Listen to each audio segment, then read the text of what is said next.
નમસ્કાર, સ્માર્ટ એકેડેમીમાં તમારું સ્વાગત છે. આપણે આવતીકાલે એક વિડીયો અપલોડ કરેલો પાર્ટ 2. આજે પાર્ટ 3 અપલોડ કરીએ છીએ. ફોરેસ્ટ માટે મેં તમને કીધું એ પ્રમાણે રેગ્યુલર બેચો આવવાની છે. તો પાર્ટ 3ની શરૂઆત કરીએ છીએ. એટલે થોડું ધ્યાન આપશું મિત્રો કે પાર્ટ 3ની અંદર ઘણું બધું વસ્તુ તમારે શીખવા જેવું છે. કે પાર્ટ 3 એના અંદર ઘણા બધા હવે કન્સેપ્ટ આવશે. 1 ને 2 તો એક સમજી શકાય એવું હતું. હજુ 3 બેઝિક જ છે, પણ છતાંય બેઝિકની અંદર પણ આપણે વ્યવસ્થિત રીતે થોડું આ એક કન્સેપ્ટ આવ્યો છે તો એને વ્યવસ્થિત સમજી લઈશું. બરાબર, તો આપણે જોઈએ છીએ કે નિવસન તંત્ર છે શું. નિવસન અને નિવસન તંત્ર શબ્દો યાદ રાખશું ભાઈ. પર્યાવરણમાં છેક સુધી આ શબ્દ કામનો છે. આ પર્યાવરણના શબ્દોમાં મેન કહેવાય ને કે જો એક શબ્દ છે ઇકોલોજી અને એક છે ઇકોસિસ્ટમ. બરાબર, વાત તો છે પર્યાવરણની જ, પણ આ શું કામ કરે છે, કેવી રીતે કરે છે એને બરાબર સમજવાનું છે. આગળ વધીએ એના અંદર 1 બાય 1 આગળ વધીએ છીએ કે જો તમને ખબર છે કે ભાઈ આ નિવસન તંત્ર અથવા પૃથ્વી ઉપર ચારે બાજુમાં તમને શું જોવા મળે, તો કે આ ચારે બાજુમાં તમને આવરણ જોવા મળે છે. કેવું કેવું, તો કે મૃદા આવરણ છે, મતલબ માટીવાળો ભાગ. આ બાજુમાં તમે જોશો તો જીવા આવરણ છે. બરાબર, અને એના સિવાય તમે જોશો તો જલાવરણ છે. તો જલાવરણ હોય, મૃદાવરણ હોય કે જીવાવરણ હોય, આ બધી વસ્તુનું જ્યારે તમે સમપ કરો, ભેગું કરો એટલે તમારું નિવસન તંત્ર બનવાનું છે. તો અહીંયા દરેક વસ્તુને સમજણપૂર્વક જોઈએ એક વાર કે પૃથ્વી પર સજીવો ચારે તરફ વસવાટ કરી રહ્યા છે. આ સજીવ સૃષ્ટિ પૃથ્વીના મૃદાવરણ પર અને જલાવરણ પર તેમજ પૃથ્વીની ફરતે વીંટાળેલા વાતાવરણના વાયુના આવરણ ઉપર, મતલબ મેં તમને 3 આવરણ કીધા. એક તો વાયુનું આવરણ યાદ રાખજો, એક જલાવરણ અને એક મૃદાવરણ. આ એટલે કે વાતાવરણમાં પોતાનું શું ધરાવે છે, અસ્તિત્વ ધરાવે છે. તો આપણને ખબર છે. તો કે સાહેબ નવું શું લાવે, તો જુઓ કે સજીવ સૃષ્ટિ જે આવરણોમાં આખું અસ્તિત્વ ધરાવે છે તેમના સંયુક્ત યોગને શું કહીશું આપણે, જીવાવરણ. મેં કીધું ને તમને કે જીવાવરણ જે છે એ એનો જ ભાગ ગણી શકાય, પણ આ બધી વસ્તુમાં જે રહે છે એને આપણે જીવાવરણ કહેતા હોઈએ છીએ. બાકી કશું જ વધારે પડતો ફરક છે નહીં એના અંદર. બરાબર, આગળ વધીએ. સંક્રમણ ક્ષેત્ર. આ 2-3 કન્સેપ્ટ, 2-3 શબ્દો એવા અઘરા છે કે જેને તમારે સમજવા બહુ જરૂરી છે. ચોપડીમાં કદાચ વાંચતા વખતે ડાયરેક્ટ કન્સેપ્ટ ક્લિયર ન થયો હોય તો ધ્યાન આપશું. અહીંયા શું લખેલું છે, સંક્રમણ ક્ષેત્ર અથવા ઇકોટોન. ઇકોટોન પણ પૂછાઈ શકે ભાઈ, એટલે બંને શબ્દો આવડવા જોઈએ. શું લખેલું છે કે જે વિસ્તારમાં 2 કે તેથી વધુ જૈવિક સમુદાયો સંમેલિત થતા હોય તેવા ક્ષેત્રને સંક્રમણ ક્ષેત્ર અથવા ઇકોટોન કહે છે. આ શું કહેવા માંગે છે કે જુઓ કે ઘણી જગ્યાએ તમને એકદમ નદી જોવા મળે, બરાબર, અને નદીની બાજુમાં એક જંગલ હોય. તો જંગલનો એક ભાગ જે છે તો જંગલના જીવો જે છે એમાં અલગ હશે અને નદીના જીવો જે છે એમાં પણ અલગ હશે. બરાબર, તો આ બંનેની જૈવિક સમુદાયો છે, પણ આ બંને જે છે એ એકબીજા સાથે તમે જોતા હશો કે એમ તો ટચ જ છે. બરાબર, તો આ બાજુનો ભાગ અને આ બાજુનો ભાગ બંને જગ્યાએ જૈવિક સમુદાયો તમે ખાસ કરીને જોતા હશો તો શું થતા હોય, સંમેલિત થતા હોય. ઉદાહરણ એક બીજું લઈ લો કે આ બાજુમાં તમને દેખાતું હશે અહીંયા મોટું જંગલ છે, ફોરેસ્ટ તમને દેખાતું હશે. બરાબર, તો આ જે ભાગ જે છે ફોરેસ્ટ છે અને આ બાજુ છે ઘાસનું મેદાન છે. તો અહીંયા બંને જે જૈવિક ક્ષેત્રો છે અથવા બંને જૈવિક સમુદાયો જે છે એ સંમેલિત થતા હોય એવા ક્ષેત્રને આપણે શું કહીશું ભાઈ, સંક્રમણ ક્ષેત્ર. મતલબ તમે સમજો સિમ્પલ ભાષામાં કે અહીંયા જંગલો છે, અહીંયા ઘાસના જંગલો અથવા ઘાસનું મેદાનો છે. આ બંને વસ્તુના જે સંમેલિત થતા હોય એ બંને જગ્યાને આપણે શું કહેવાનું છે ભાઈ, ઇકોટોન અથવા સંક્રમણ ક્ષેત્ર. બંને વસ્તુ ખબર હોવી જોઈએ, ક્લિયર થવું જોઈએ. જેટલી વસ્તુ ક્લિયર થશે એટલી તમને મજા આવશે ભણવાની. જોઈએ, જેમ કે મેં તમને કીધું ને, ઘાસ ક્ષેત્ર તથા કયું ક્ષેત્ર છે, વન ક્ષેત્ર. રેડી, તો આ યાદ રાખજો. ઇકોટોન ક્ષેત્રમાં ઉપરોક્ત બંને ક્ષેત્રની વિશેષતાઓ જોવા મળતી હોય છે. ખાસ કરીને મેં તમને કીધું ને કે બંને ક્ષેત્રની વિશેષતાઓ એટલે તમે જુઓ એકદમ બાજુમાં જ હોય તો બાજુમાં હોય તો લગભગ સુધી વાતાવરણ એક જેવું જ હશે. બરાબર, તો બાજુમાં જ હશે તો લગભગ ઘણી બધી વસ્તુ સિમિલરિટી હશે, ઘણી બધી વસ્તુ એકબીજાને મળતી આવતી હશે. તો આ એ જ કહેવા માંગે છે કે એના અંદર હવે એવું ના હોય કે એક આ ભાગની અંદર ભયંકર તડકો પડતો અને આ ભાગની અંદર બરફ પડતો હોય. આવું થાય નહીં. મતલબ કહેવાનો મતલબ એવો છે કે આ જે સંક્રમણ ક્ષેત્ર અથવા ઇકોટોન જે છે એ ઇકોટોન બંને બાજુમાં લગભગ સુધી તમને ખાસ કરીને વિશેષતાઓ જે છે એ એકદમ જોવા મળતી હોય કે એકદમ થોડી એક જેવી જ લાગતી હોય છે. આગળ વધીએ. આ કન્સેપ્ટ ક્લિયર રાખજો ઇકોટોનનો. હવે ઇકોટોન અથવા સંક્રમણ ક્ષેત્રની વિશેષતાઓ શું શું હોઈ શકે, તો એના અંદર જુઓ કે પહેલું શું લખેલું છે કે આ ક્ષેત્ર જે છે એ જૈવ વિવિધતાઓથી ભરપૂર હોય છે. હવે શબ્દ સમજશું, એક એક શબ્દ તોડશું ભાઈ, એક એક શબ્દ તોડીને વ્યવસ્થિત રીતે યાદ કરશું. શું લખેલું છે? જૈવ વિવિધતા મતલબ જીવ અલગ અલગ જોવા મળે છે. તમે જોતા હશો કે જંગલોની અંદર જીવ અલગ મળશે અને આ ઘાસની અંદર ધારો કે આ બાજુ હતું તો એના અંદર જીવ અલગ મળશે. તો જંગલોનો જીવ, આના જીવ પણ અઢળક જીવ. તમને ખબર છે કે ફોરેસ્ટમાં જીવ વધારે હોય અને તમે એક સિટીમાં રહેતા હોય એટલા બધા જીવ જોવા મળતા નથી. તો જે જગ્યાએ આટલું મોટું પર્યાવરણ ક્ષેત્ર ધરાવતું હશે એ બાજુમાં જૈવ વિવિધતા અઢળક હશે. એને આપણે બાયોડાયવર્સિટી પણ કહીશું. બરાબર. તો આગળ વધીએ છીએ કારણ કે અહીં ભેગા થનાર બે કે તેથી વધુ જૈવિક સમુદાયો જે છે એ બે સમુદાયોના સજીવો જોવા મળતા હોય છે. મેં તમને કીધું ને, મેં તમને એ જ કીધું કે એક બાજુ ફોરેસ્ટના સજીવો, એક બાજુમાં તમને કીધું ઘાસના સજીવો, બંને સજીવો જોવા મળે અને અઢળક પ્રમાણમાં તમારી જૈવિકની પ્રચુરતા જોવા મળશે. આગળ વધીએ કે ઇકોટોન નાના એવા ક્ષેત્રથી લઈને વિશાળ ક્ષેત્ર સુધી ફેલાયેલું હોઈ શકે. હા, તો હોઈ જ શકે. હવે સમજો કે મેં તમને કીધું ને કે એક બાજુમાં ઘાસનું મેદાન છે, આ બાજુમાં જંગલનું છે. હવે એક બાજુમાં એવી વિસ્તાર બી ગણી શકો તમે કે એકદમ કાંટાળો કે ઝાખરા ઝાંખળીવાળો વિસ્તાર છે અને એક બાજુમાં રણ છે. તો નાનું એવું વિસ્તાર પણ હોઈ શકે, પણ એ સંક્રમણ ક્ષેત્ર તો તમારું હોઈ જ શકે. મતલબ નાનું હોઈ શકે અને એક મોટું ધારો કે સરોવર લઈ લો અને એક બાજુમાં મોટું જંગલ લઈ લો, જેમ કે એમેઝોનના જંગલો. તો એમેઝોનના જંગલો જે છે એ બહુ જ મોટા જંગલો છે ભાઈ, બહુ મોટું વિસ્તાર છે અને એમેઝોન એક નદી પણ છે. બરાબર. તો આ બાજુમાં જોવા જઈએ તો બંનેનું સંક્રમણ ક્ષેત્ર બહુ મોટું વિશાળ થઈ જાય. એટલે ઇકોટોન કોઈનું નાનું પણ હોઈ શકે, કોઈનું મોટું પણ હોઈ શકે. ભાઈ યાદ રાખજો, સ્ટેટમેન્ટ વાળા પ્રશ્નો પૂછાતા હોય, બરાબર, તો આવામાં તમને આ બધી વસ્તુ કામ લાગશે કે ઇકોટોન કેવા પ્રકારનું હોઈ શકે, એની વિશેષતાઓ તમને ખબર હોવી જોઈએ. નાનું હોઈ શકે, મોટું હોઈ શકે, અલગ અલગ પ્રકારના હોઈ શકે. ઇકોટોનની અંદર બે હશે, બેથી વધારે હશે, તો આ બધી વસ્તુ તમને ખબર પડી. અહીં જૈવ વિવિધતા વધુ હોવાથી સજીવો વચ્ચે પારસ્પરિક ક્રિયાઓ માટે તણાવનો માહોલ છવાયેલો હોય જ. તમે સમજો કે ઘણીવાર કેવું થાય કે અહીંયા આ બાજુમાં રહેલા જે જંગલો જે છે, જંગલોમાં સિંહ કે આવી બધી વસ્તુ પણ રહેતા હોય છે અને આ બાજુમાં તમે જુઓ તો ઘાસની અંદર મોટા મોટા સિંહ કે ન પણ રહેતા હોય, કોઈ મોટું નાનું એવું રહેતું હોય, તો એકબીજાની અંદર કહેવાય ને કે અથડામણની વાત ચાલે છે. એક દેશી ભાષામાં કહું ને તો એક મોટી ગેંગ છે અને આ બાજુમાં એક ગેંગ છે. એ ગેંગને અથડાવવાનો પ્રયત્ન થઈ શકે એટલા માટે અહીંયા તણાવ અથવા એક સેન્સિટિવ જગ્યા કહી શકાય. ખબર પડી ને કે મારો કહેવાનો મતલબ કે આ બાજુમાં બે ગેંગ અથવા એક મયાનમાં બે તલવાર રહે નહીં. એટલે ઘણીવાર જે જગ્યા એક્ઝેક્ટ હોય છે એ જગ્યાને બફર ઝોન તરીકે પણ ગણતા હોય છે. બરાબર. બફર ઝોન એટલે સેન્સિટિવ વિસ્તારની વાત ચાલે છે. આગળ વધીએ. કોર અસર અથવા એજ ઇફેક્ટ, આ બહુ સમજવા જેવો ટોપિક છે. ઘણીવાર ચોપડીમાં તમને આ નહીં સમજાય, પણ આ જેમ આગળ આપણે ઇકોટોન સમજ્યું કે બે ક્ષેત્ર છે અને બંને જગ્યાએ જૈવ વિવિધતા જોવા મળે છે, અહીંયા જોવાનું છે કોર અસર અથવા એજ ઇફેક્ટ. આ શું કહેવા માંગે છે જુઓ કે આ જ્યાં ઇકોટોન ક્ષેત્ર રચાય છે, મતલબ શું કહેવા માંગે છે કે આ બાજુમાં ઘાસનું મેદાન હતું જ, બરાબર, આ બાજુમાં તમારું ફોરેસ્ટ વાળો ભાગ છે જ, મતલબ અહીંયા શું રચાયું? ઇકોટોન અથવા સંરક્ષણ ક્ષેત્ર. આ બંને વસ્તુ તો રચાઈ ગયું. હવે શું કહેવા માંગે છે કે તેમાં ક્ષેત્રમાં જૈવિક વિવિધતા પ્રચુર હોય છે, જે ભેગા થનારા બંને જૈવિક સમુદાયો પૈકી કોઈ પણમાં અલગ અલગ રીત જોવા નથી મળતી, તેને કોર અસર કહેવાય છે. હવે આ શું કહેવા માંગે સાહેબ, સમજાવો ને જરાક. આ એવું કહેવા માંગે છે કે સાદી ભાષામાં કહું ને તમને તો આ ભાગ જે છે એ અને આ ભાગ જે છે એ, આ બંને વસ્તુમાં જ્યારે આ બંને વસ્તુનો અહીંયા ભેગા થતા હશે આ બંને જગ્યાએ, મતલબ આ બંને જગ્યાએ ખાસ કરીને એમાં કોઈ જ વધારે પડતો તફાવત જ જોવા ન મળે. અહીંયા બાજુમાં જ ઘાસ હોય, આ બાજુમાં જ ઝાડ હોય, આ બંને જગ્યાએ ભાઈ એક જેવું વાતાવરણ જોવા મળશે તમને. તમે સમજી રહ્યા હશો કે તમે સમજો કે દૂર દૂર છે તો પોતપોતાના વાયુ અને હવામાન ને જળવાયુ પ્રમાણે ઊભા થયા છે. ઘાસની બાબતમાં ઘાસ જેવું છે, અહીંયા વૃક્ષની બાબતમાં વૃક્ષ જેવું છે, પણ આ જેમ જેમ વૃક્ષની નજીક જતા જાઓ, ઘાસની નજીક, અને ઘાસવાળા જેમ જેમ વૃક્ષની નજીક જતા રહો, એ તો બંને જગ્યાએ જ્યારે તમે એકદમ જોઈન્ટ થશો અને એ જગ્યાએ તમને આ બંનેમાં વધારે પડતું તફાવત જોવા નહીં મળે, એ વિસ્તારને આપણે શું કહીશું ભાઈ? કોર અસર. બરાબર. તો આ તમને થોડું યાદ રાખવાનું છે. આ કોર પ્રભાવના ઉદાહરણો કેવા છે તો કે નદી તટની નજીક જે છે, એકદમ તટની નજીક જતા રહો તો ઘાસનું મેદાન જે જોવા મળે, બરાબર. પછી છે પર્વત તેમજ ઘાટીના મિલન ક્ષેત્ર. તમારે એટલું યાદ રાખવાનું છે કે બંનેનું ભેગું થતું હશે. જ્યારે ભેગું થતું હોય ને એકદમ બંને વચ્ચે તફાવત એકદમ ઓછો રહી જાય, બરાબર. તમે જેમ જેમ દૂર જાઓ એમ તફાવત તમને ખબર છે કે વધે.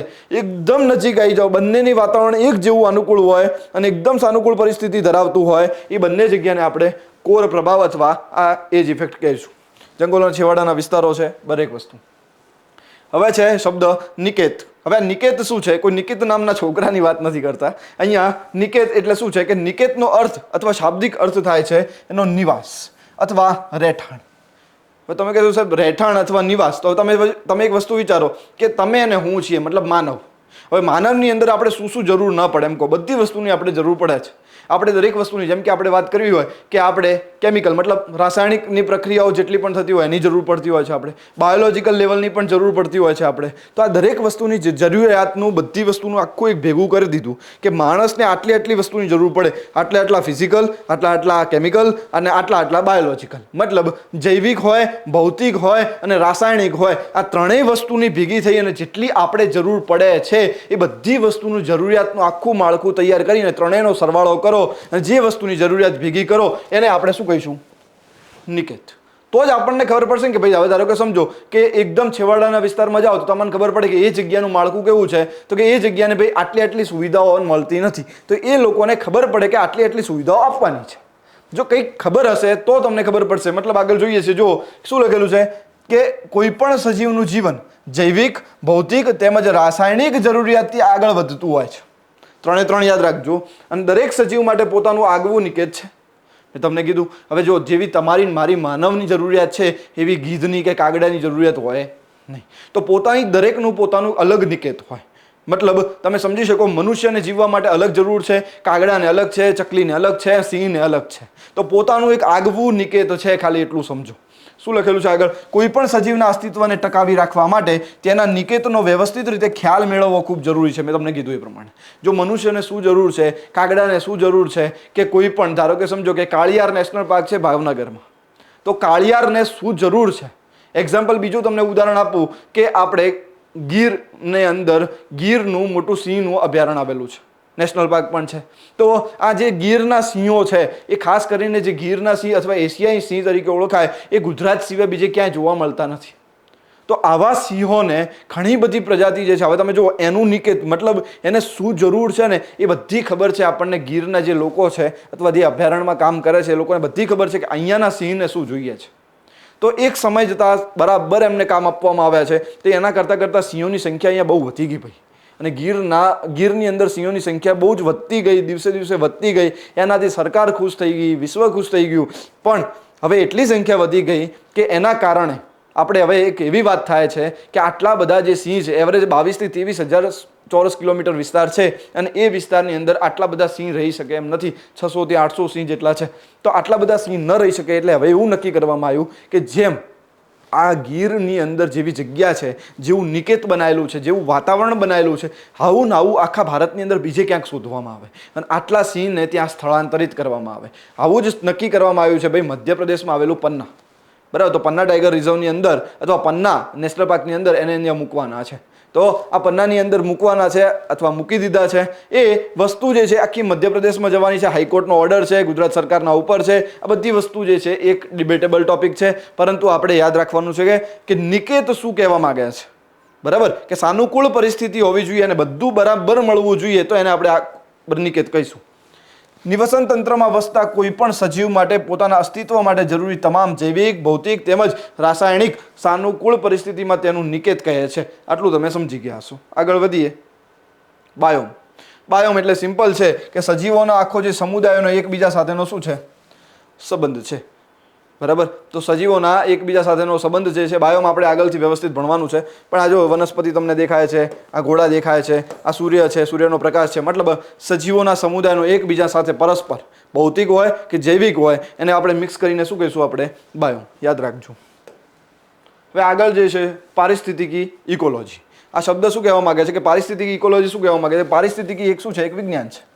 નિવસન તંત્ર, ભાઈ પારિસ્થિતિકી શબ્દ હિન્દી શબ્દ છે, નિવસન તંત્ર ગુજરાતી શબ્દ છે અને ઇકોસિસ્ટમ એ ઇંગ્લિશ શબ્દ છે. તો આગળ વધીએ કે જેના સમગ્ર સજીવો શું વાત કરે છે? એક વિજ્ઞાન છે અને સમગ્ર સજીવો તેમજ ભૌતિક પર્યાવરણ વચ્ચેના આંતર સંબંધોનું અધ્યયન કરવામાં આવે છે. ખાસ ધ્યાન આપજો. અહીંયા શું કીધું મેં તમને કે અહીંયા જેના સમગ્ર સજીવો અને ભૌતિક મતલબ જૈવિક અને ભૌતિક બંને આવશે. મતલબ આપણે છીએ અને ભૌતિકમાં કોણ કોણ આવે? તો કે જુઓ પહાડો છે એ ભૌતિકમાં આવશે. બરાબર, પર્વતો છે એ ભૌતિકમાં આવશે, વરસાદ છે એ ભૌતિકમાં આવશે, સૂર્યનો પ્રકાશ છે એ શેમાં આવશે? ભૌતિકમાં આવશે. જૈવિકમાં જે છીએ આપણે છીએ. બરાબર. એના સિવાય જીવ જેટલા પણ છે એ બધા જૈવિક અને ભૌતિક બંને વસ્તુને મેશઅપ કરશો, એ મિક્સઅપ કરી અને જે ભણવામાં આવશે એ તમારું છે પારિસ્થિતિકી. તો આ પારિસ્થિતિકી એક વિજ્ઞાન છે, આપણે યાદ રાખવાનું છે. સજીવ તથા આધુનિક ભૌતિક પર્યાવરણ વચ્ચેના આંતરસંબંધના અભ્યાસની શરૂઆત સૌપ્રથમ કોણે કરી હતી? તો કે અર્નેસ્ટ હેકલે કરી હતી. હું શું કહેવું છું ફરીથી જોઈએ કે જુઓ, સજીવ તથા આધુનિક ભૌતિક પર્યાવરણ, મેં પાછું એનું એ જ છે. સજીવ એટલે તમે શબ્દ વાપરી શકશો જૈવિક, જૈવિક અને આ બાજુમાં ભૌતિક. જૈવિક અને ભૌતિક પર્યાવરણ વચ્ચેનો જે આંતર સંબંધ જે છે, મતલબ આપણે એકબીજા ઉપર આધાર રાખીએ છીએ, એ બંને વચ્ચેની વાત કહી છે. અભ્યાસની શરૂઆત કોને કરી હતી? તો કે અર્નેસ્ટ હેકલે કરી હતી. આટલું યાદ રાખવાનું છે. બાકી 1866માં આ ઓઇકોલોજી શબ્દ છે, ઓઇકોલોજી ઉપરથી ઓઇકોસ ને લોજીને અલગ કર્યું. જોઈએ શું કહે છે કે શબ્દનો પ્રયોગ કર્યો હતો. આ ગ્રીક શબ્દ છે, યાદ રાખજો, કદાચ સ્ટેટમેન્ટમાં પૂછાય તો આપણને ખબર રહે કે કયો શબ્દ છે. તો ગ્રીક શબ્દ છે અને બે શબ્દ ઉપરથી બન્યો છે. એક છે ઓઇકોસ. ઓઇકોસ એટલે શું છે? રહેવાનું સ્થાન. અને આ બાજુમાં છે લોગોસ. તો આ છે અદ્યતન, મતલબ અહીંયાથી તમારે રહેવાનું સ્થળની વાત કરવામાં આવે છે અને બનાવવામાં આવ્યો હતો. તો સૌ પ્રથમ શબ્દ ઉપયોગ કર્યો છે, બસ. બાકી કશું છે નહીં. આગળ વધીએ કે પારિસ્થિતિકી તંત્ર અથવા નિવસન તંત્ર શું છે. મેં તમને હમણાં જ કીધું કે આને ઇકોસિસ્ટમ કહીશું ઇંગ્લિશમાં, અને આપણે ગુજરાતીમાં કહીશું, અને આમાં આને હિન્દીમાં કહીશું. તો ત્રણમાંથી કોઈ પણ શબ્દ પૂછાય તો તમારે ભાઈ ધ્યાન રાખવાનું છે. બસ આટલું યાદ રાખજો. જોઈએ તો આ નિવસન તંત્ર અથવા પારિસ્થિતિકી તંત્ર, ઇકોસિસ્ટમ, સૌ પ્રથમ શબ્દનો પ્રયોગ કરનારો વ્યક્તિ કોણ છે? એજી ટાન્સલે. ક્યારે? 1935. હવે ભાઈ યાદ રાખવાના અમુક ડેટા છે તો હું તમને હંમેશા કહેતા હોઉં છું કે નોટ પેન લઈને બેસજો. હું તમને એટલી ગેરંટી અથવા એટલી શ્યોરિટી આપું છું કે પર્યાવરણમાં એકેય માર્ક્સ નહીં જવા દો. ફોરેસ્ટની દરેક કોઈ પણ આવનારી પરીક્ષા, ફોરેસ્ટ ગાર્ડ હોય કે આરએફઓ હોય કે દરેક પરીક્ષા જે છે એના અંદર એના બહાર કશું જ જવા નહીં દઉં. જીપીએસસી 1-2માં પણ આના સિવાય પર્યાવરણ કહીશું નહીં પૂછાય.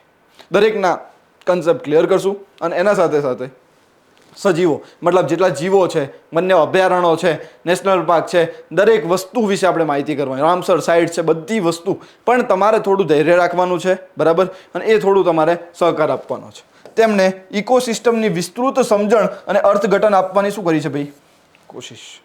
તો જે શબ્દ આપે એ થોડા ઘણી માહિતી તો આપે. આટલું યાદ રાખી લેવાય. શું કહે છે કે એજી ટાન્સલે 1935માં આ શબ્દનો પહેલી વાર ઉલ્લેખ કર્યો. પ્રશ્ન પૂછાઈ શકે, સ્ટેટમેન્ટમાં જ પૂછાશે 3-4.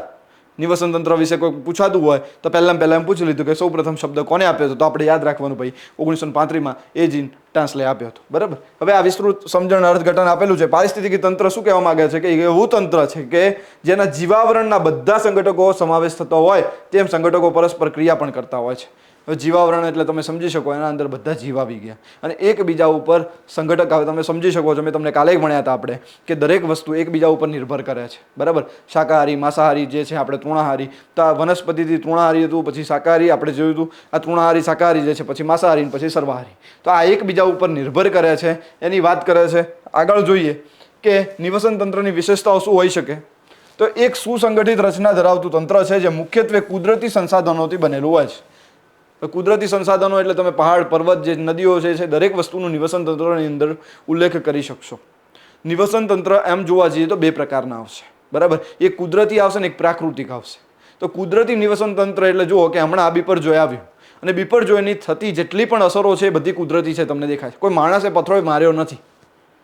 બરાબર. અને એ જ વસ્તુમાં તમે જોતા હશો કે એસિડિક વર્ષા કરવામાં આવે ઉપર હેલિકોપ્ટરથી લઈને, અને એને કહેવાય પ્રાકૃતિક નિવસન તંત્ર. તો પ્રાકૃતિક એટલે આપણે છંછેડા કરીએ, અને જે કુદરતથી થતું હોય એને આપણે કુદરતી કહીશું. તો એ અલગ આવવાનું છે. આગળ ચેપ્ટરમાં જોશું. તંત્રની ઉત્પાદકતાનો આધાર તંત્રમાં ઉર્જાની સુલભતા પર હોય છે. મેં તમને કીધું ને, જે છે ને બધું શાના ઉપર ડિપેન્ડ કરશે પર્યાવરણમાં? ઉર્જા. ઉર્જાની અંદર 10%નો નિયમ પણ યાદ રાખવાનો છે.